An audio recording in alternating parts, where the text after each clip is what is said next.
इस चैप्टर का नाम है the proposal and Anton Chekhov is the writer of this chapter. अब ये जो प्ले है, हमें किसी भी प्ले के बारे में पहले ये जान लेना चाहिए कि what is the basic plot of that play, उस प्ले का बेसिक प्लॉट है क्या।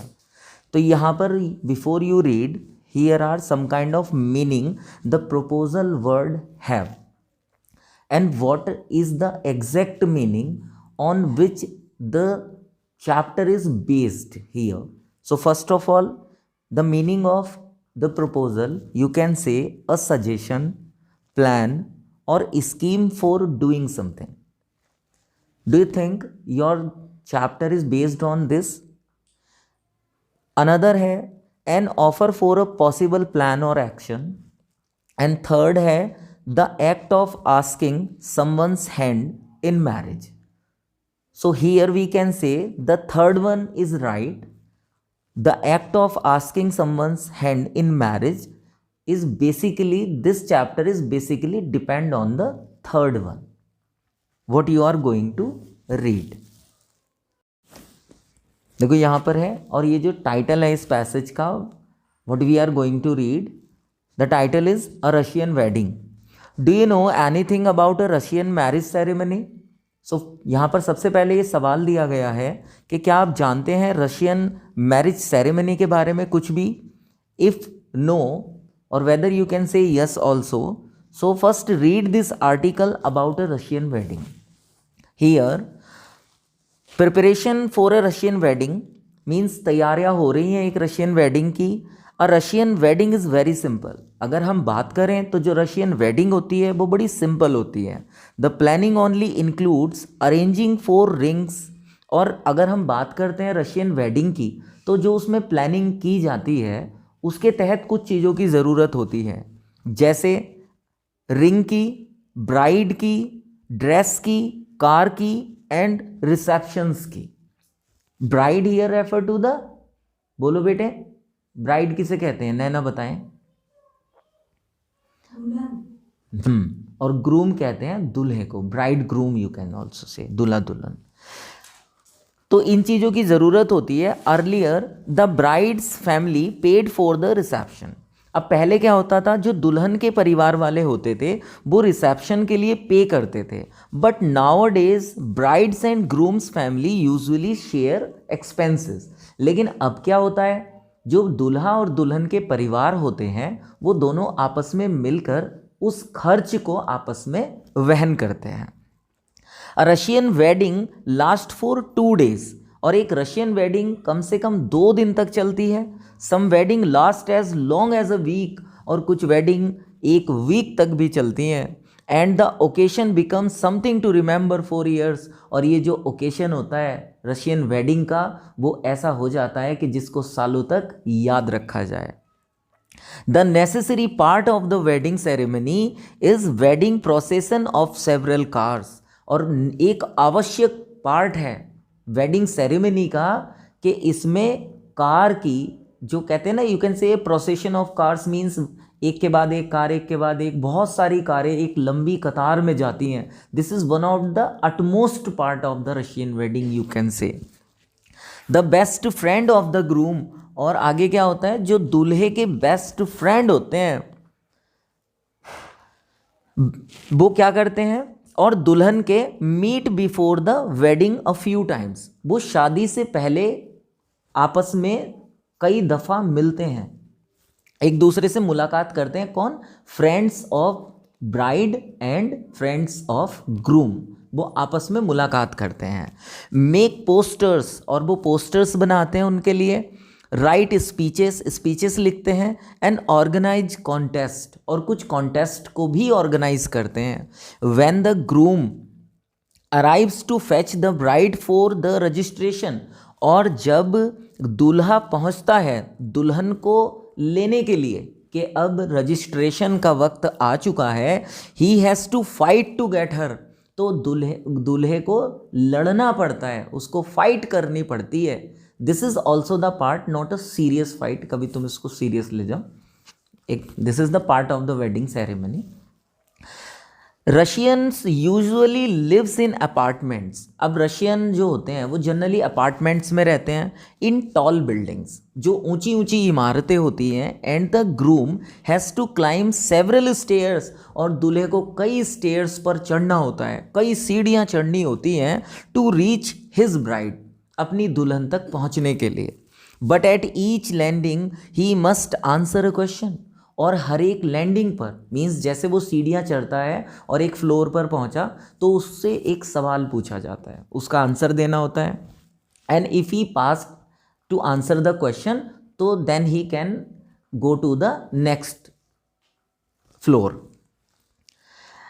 The bride's friends ask difficult question, और जो दुल्हन पक्ष के लोग होते हैं, उनके फ्रेंड्स होते हैं दुल्हन के, वो बहुत कठिन सवाल पूछते हैं। कभी कभी समटाइम्स अबाउट द ब्राइड, कभी कभी ये सवाल दुल्हन के बारे में भी होता है। समटाइम जस्ट डिफ़िकल्ट रिडल्स, कभी कभी कोई बहुत कठिन पहेली भी होती है। And the groom must answer with the help of his friend, और दूल्हे को इनका जवाब देना ही होता है अपने दोस्तों की मदद से ही सही। साथ ही and the groom must for example, उदाहरण के लिए, he may be shown a few photos of a baby girl and he must say which one his bride is. अब एक एग्जाम्पल के लिए आप ले सकते हैं कि दुल्हन के जो दोस्त होती हैं वो कुछ फ़ोटोज़ दूल्हे को दिखाती हैं और उनसे कहती हैं, मतलब छोटे बच्चों के फ़ोटो दिखाती हैं और कहती हैं कि बताइए आपकी दुल्हन इनमें से कौन है, और उसको चुनना होता है सही फ़ोटो को, otherwise he is not able to go up stairs, तभी उसको आगे जाने दिया जाता है। नेक्स्ट है, इफ़ ही गेसेस रॉन्ग, यदि वो गलत चुनता है, he must pay cash to move ahead, और देखिए इसमें एक अनदर कंडीशन भी है, तो फिर उसको उसके लिए पैसे भी देने पड़ते हैं या सही जवाब देना पड़ता है। आफ्टर द मैरिज रजिस्ट्रेशन के बाद में क्या होता है, the newly married couple leaves the guest for a tour of the city site.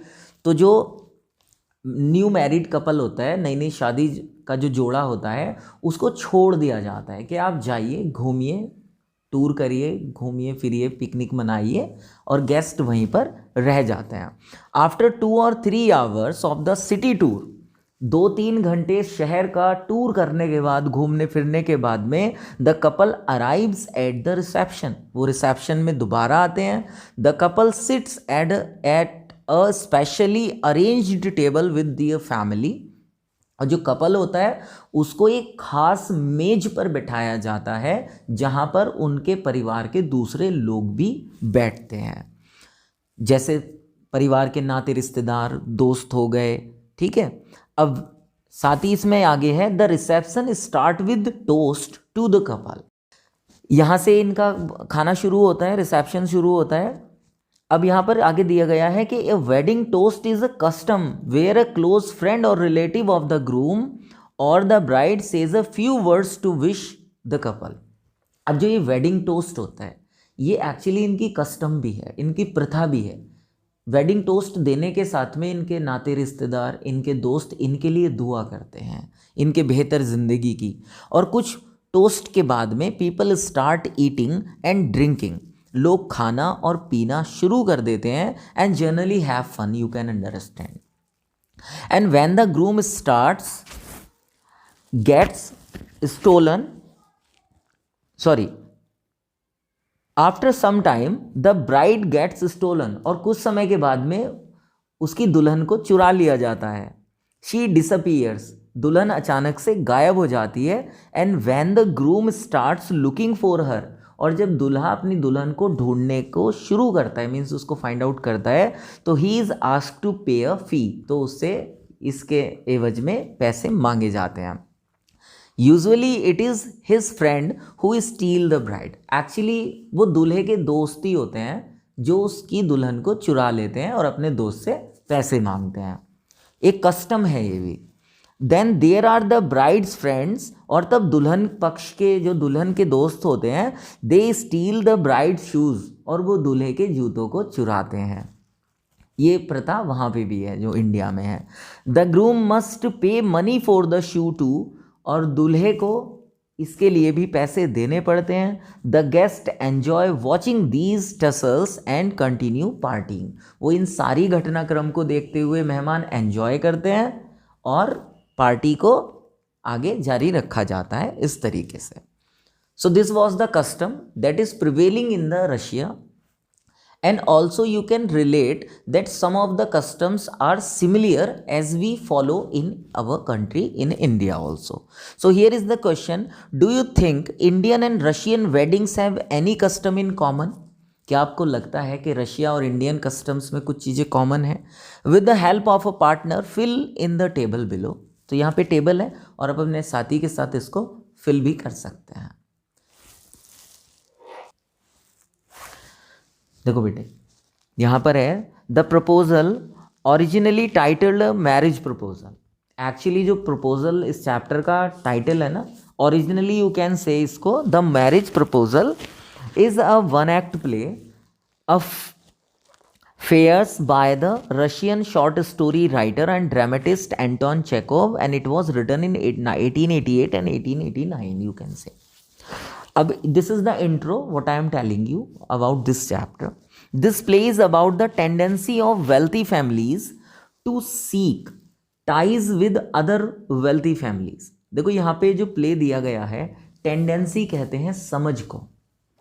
ये प्ले हमें बताता है जो अमीर धनी परिवार होते हैं, रिच फैमिलीज होती हैं, उनकी क्या इच्छाएं होती हैं, है ना। Seek here refer to the desire. उनकी क्या इच्छाएं होती हैं दूसरे अमीर परिवारों से और वो उनसे कितनी समझ रखते हैं, उनकी आपसी समझ कितनी होती है, आपसी रिलेशन उनका कितना मधुर होता है।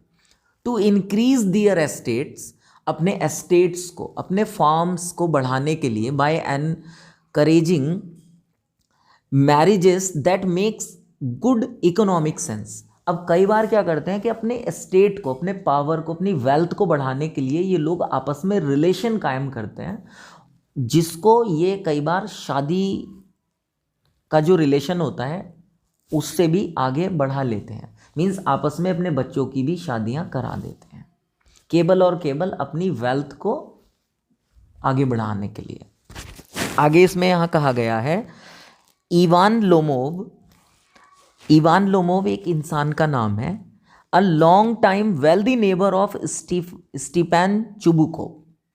अब जो यहाँ पर लोमोव है, इसको इवान लोमोव है, वो पड़ोसी था स्टीपैन चुबुकोव का। Chubukov, you can say this Chubukov and you can say Ivan Lomov. Also wealthy, अब both the families were wealthy.